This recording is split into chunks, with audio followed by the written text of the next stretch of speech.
বহুদিন পর আজকে দুধ নিয়ে বাজারে গেছি, দেখলাম দুধের দাম বেশি, এই জন্য বললাম কয়টা করে কাড়ি। কত করে বেচা দুধ? ঠকছি আজকে 100 টাকা করে চাইছি, 100 টাকা করে নিয়ে আসে। তাই এইবার দুধের বাজার চাইলে তো ভালোই হয়।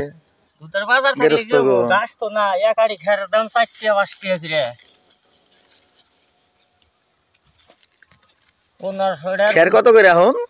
4 টাকা 5 টাকা আড়ি। এত দাম হয়েছে?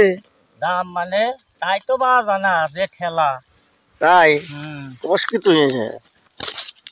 এবার যে ভুট্টা বুনছে খেরের দাম আরো হবনি। খের কত করে কিনছে? তো 5-6 হাজার আড়ি কিনছিলাম, তা তো খাইয়া হেডি শেষ হয়ে গেল। তোর গরু এখন কয়টা আছে তোর? গরু 4টা। 4টা গরু? তাই তো এত লাগে। আইডা না তো ঘাস হইলে বুজুরি ঘাস। তাই দেবো না, কিন্তু ঘাস ভালো আছে।